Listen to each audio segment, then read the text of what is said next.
You don't crave peace. Not really. What you crave is certainty. And when life feels like chaos, deadlines piling up, your phone buzzing nonstop, a creeping fear that you're wasting your potential, you start looking for someone, anyone, who seems to have their she-shark together. Even if they're manipulative, even if they're toxic. If they radiate control, you follow. Because deep down, you're tired of feeling lost. This isn't about politics. This is about your psychology. Nietzsche called it the will to power, not in the sense of oppressing others, but in mastering your reality. When your own life feels like it's slipping through your fingers, you subconsciously start idolizing people who look like they're in command. That ultra-disciplined CEO. That intense no-excuses influencer. Even that friend who bulldozes through every obstacle without blinking. You don't just admire them, you envy their certainty.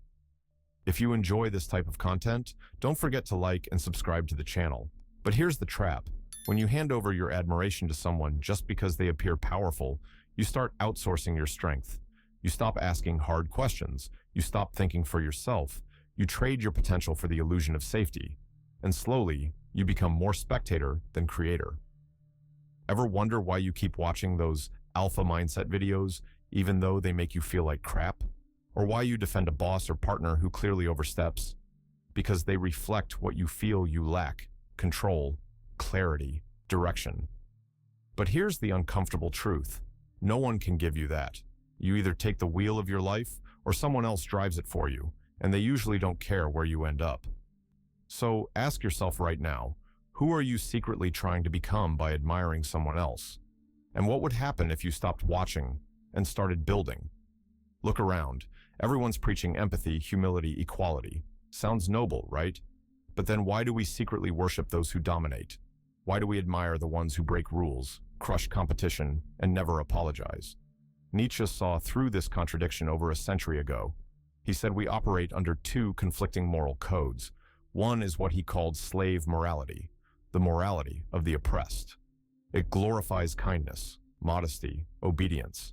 It tells you it's virtuous to stay small, to put others first, to never dare too much.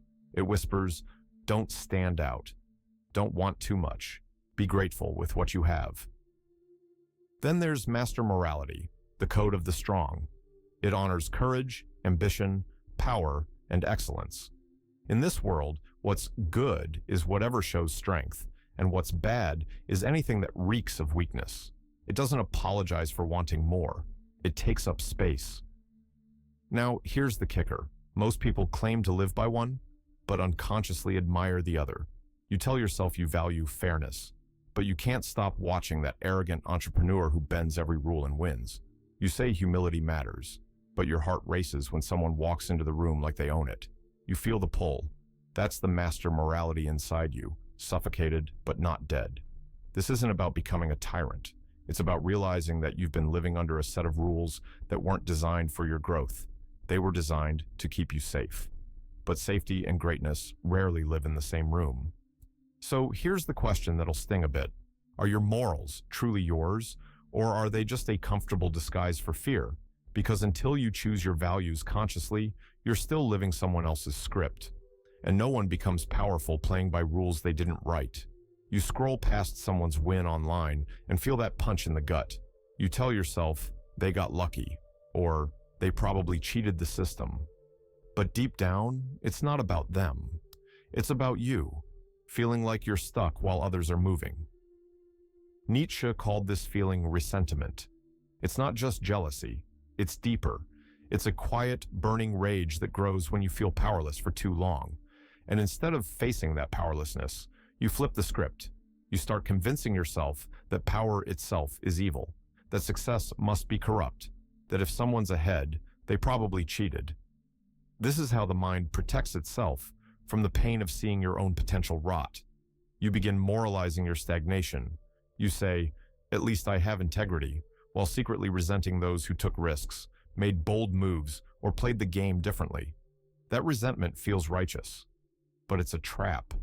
Because as long as you keep blaming the world, you never have to face your own fear of stepping up. You see it in politics, in work, in relationships. People don't always support what helps them. They support what hurts the ones they blame. That's why corrupt leaders gain followers. They don't promise progress. They promise revenge. Think about that. When was the last time you backed a decision, a person, a belief? Not because it lifted you, but because it punished someone else. This is the shadow side of your ambition. You want to rise, but instead of climbing, you focus on dragging others down. And the worst part, you don't even realize you're doing it. So, here's your mirror. Who do you resent right now? And what would happen if, instead of feeding that resentment, you faced your own discomfort head-on? Because nothing keeps you small more effectively than blaming others for where you refuse to grow. You say you want to think for yourself, but do you? Look closer. You dress like the people around you. You laugh at the same jokes. You share the same opinions, especially the ones that won't get you canceled. You think you're making independent choices, but half your life is just echoes from the group you want to belong to. Nietzsche had a brutal name for this, the herd instinct, and it runs deeper than you think. Humans evolved in tribes. Being accepted by the group meant survival. Being rejected, that was death. So your brain still treats social rejection like a life or death threat. That's why you bite your tongue when you disagree. That's why you nod along even when something feels off. You're not weak. You're wired that way. But here's the danger. Corrupt leaders know this. Manipulators know this. So they don't just control with rules. They control with group identity. They convince you that loyalty to the group means loyalty to them. That if you question them, you're betraying everyone, and you fall for it. Not because you believe them, but because you don't want to be alone. Think about whistleblowers, the people who speak up when things go wrong. They're almost always punished first, not by the villains, but by the herd. Because deep down, we'd rather protect the illusion of unity than face the discomfort of truth. So, let's get painfully honest. What have you agreed with lately just to avoid friction? What have you stayed silent about because it was easier? And more importantly, how much of your life is shaped by the fear of standing alone? Because if the price of belonging is betraying your own values, you're not part of a group. You're just hiding in one. You think you want happiness, but what you're really chasing is comfort. A soft life, no drama, no risk. Just safety, predictability, and maybe a little dopamine on the side. Nietzsche saw this coming. He called it the last man, a future human who fears discomfort more than death. Someone who doesn't strive, doesn't suffer, doesn't grow. He just survives, always tired, always entertained, always avoiding pain. Sound familiar? You wake up already exhausted. You scroll, you delay, you justify. You say, I just need rest. But it's not rest, it's escape. You're not recovering. You're hiding from the effort it takes to live with intensity. You're not lost. You're sedated. The last man avoids every hill that looks steep. He trades purpose for peace and meaning for neutrality. And the worst part? He thinks that's winning, because everywhere he looks, others are doing the same, playing small, hiding in comfort, rewarding mediocrity. But here's the thing. Growth lives in discomfort. Fulfillment demands friction. And no matter how hard you try to numb it, that quiet voice inside still asks, is this all there is? That voice is your resistance to becoming the last man. It's the part of you that's still hungry, still capable of doing something remarkable. But you silence it every time you choose the easy route, every time you avoid the workout, delay the project, say, maybe tomorrow. So here's the hard truth you already know. Comfort is cheap, and if you keep chasing it, your life will be too. Want to feel alive again? Do one uncomfortable thing today, something that scares you a little, that costs you some effort, that demands you show up fully. Because once you stop fearing discomfort, you start becoming dangerous, in the best way possible. There's a version of you that's buried under excuses, distractions, and borrowed beliefs. A version that hasn't been crushed by fear or shaped by other people's expectations. Nietzsche called this process of becoming your true self, become who you are. But don't be fooled, it's not some motivational quote. It's a challenge, a fight, a shedding. Most people never get there.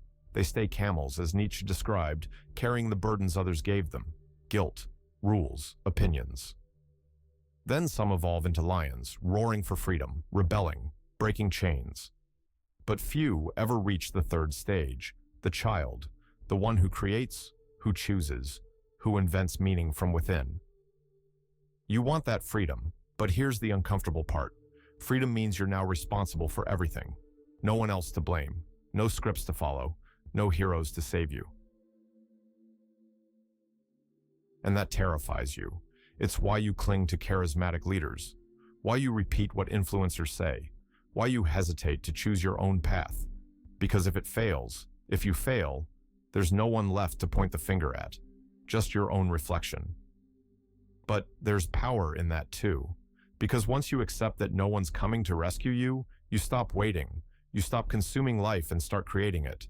You stop being a follower of trends, of people, of pain, and start becoming someone worth following. Ask yourself right now, what are you still blaming others for? What dream are you postponing because you're waiting for permission? No one's going to hand you your identity. You have to fight for it, build it, live it. And when you do, when you finally stop pretending and start becoming, you'll realize something beautiful. No one can manipulate you anymore, because you're not looking to be led. You're already leading yourself.